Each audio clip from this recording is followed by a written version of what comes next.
Hi అండి, అందరికీ నమస్కారం. ఈరోజు నేను మన వీడియోలో కాల్చి చేసిన వంకాయ పచ్చడిని చేసి చూపిస్తున్నానండి. ఫ్రెండ్స్, ఈ రెసిపీ కనుక మీకు నచ్చినట్లయితే తప్పకుండా ఒక లైక్ చేయండి. మీ ఫ్రెండ్స్ అండ్ ఫ్యామిలీ మెంబర్స్కి షేర్ చేయండి. మీరు ఎవరైనా మన ఛానల్ని ఫస్ట్ టైం చూస్తున్నట్లయితే మన ఛానల్ని సబ్స్క్రైబ్ చేసుకోండి. మరి ఆలస్యం చేయకుండా ఈ పచ్చడిని ఎలా ప్రిపేర్ చేయాలో చూద్దాం. ముందుగా వంకాయల్ని తీసుకుని శుభ్రంగా కడిగి వాటిని తడి లేకుండా తుడిచి వాటికి ఆయిల్ని అప్లై చేసుకోండి.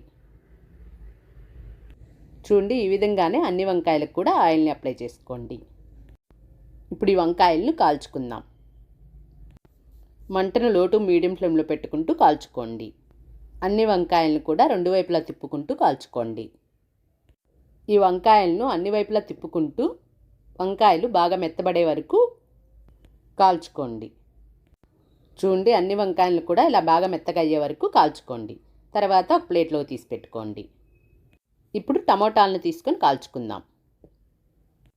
ఈ టమోటాలను కూడా రెండు వైపులా తిప్పుకుంటూ బాగా కాల్చుకోండి. టమోటాలు కూడా ఈ విధంగా కాలిన తర్వాత తీసి ప్లేట్లోకి ట్రాన్స్ఫర్ చేసుకోండి. ఒక 10-12 ఎండుమిర్చిని కూడా ఇలానే కాల్చి తీసుకోండి. లేదా ఎండుమిర్చి మీ కారానికి తగినట్లు చూసుకొని తీసుకోండి. ఇలానే అన్ని ఎండుమిర్చిని కూడా కాల్చుకోండి. ఇప్పుడు ఈ ఎండుమిర్చికి ఇలా తొడాలు ఒలిచి తీసుకోండి. ఇప్పుడు ఈ వంకాయకి పైనుండే స్కిన్ అంతా తీసేసేయండి. ఇలా బ్లాక్గా ఉన్నదంతా కూడా తీసేసుకోండి. చూడండి, అన్ని వంకాయలకు కూడా ఇలానే తీసేసుకోండి. అలాగే టమోటాలకు కూడా పైనుండే స్కిన్ మొత్తం తీసేసుకోండి.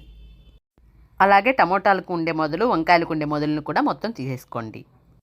ఇవన్నీ కూడా పూర్తిగా చల్లారిన తర్వాత ఒక మిక్సీ జార్ తీసుకొని ఆ ఎండుమిర్చిని మిక్సీ జార్లో వేసుకోండి. అలాగే 1/2 కప్పు వేయించిన పల్లీలను కూడా వేసుకోండి. 1 టీ స్పూన్ జీలకర్రను కూడా వేసుకొని మెత్తగా గ్రైండ్ చేసి తీసుకోండి. ఈ విధంగా గ్రైండ్ చేసుకున్న తర్వాత మనం కాల్చి పెట్టుకున్న టమోటాలను, వంకాయలను కూడా వేసుకోండి. అలాగే ఇప్పుడు ఇందులోకి నానబెట్టుకున్న చింతపండును కొద్దిగా వేసుకోండి. రుచికి సరిపడా సాల్ట్ను కూడా వేసుకోండి. వీటన్నిటిని కూడా మెత్తగా ఇలా గ్రైండ్ చేసి తీసుకోండి. తర్వాత ఒక పెద్ద ఉల్లిపాయను ఇలా ముక్కలుగా కట్ చేసి కచ్చాపచ్చాగా గ్రైండ్ చేసి తీసుకోండి. మరీ మెత్తగా గ్రైండ్ చేసుకోకండి. ఇప్పుడు పోపు కోసం స్టవ్ పై ప్యాన్ పెట్టి అందులోకి ఆయిల్ని వేసుకోండి. ఆయిల్ వేడైన తర్వాత పోపు దినుసులను వేసుకోండి. ఇవి కొద్దిగా వేగిన తర్వాత ఒక ఎండుమిర్చిని 4-5 వెల్లుల్లిని ఇలా మధ్యలోకి నొక్కి వేసుకోండి. పోపంతా ఇలా వేగిన తర్వాత కరివేపాకును కూడా వేసుకొని వేయించుకోండి.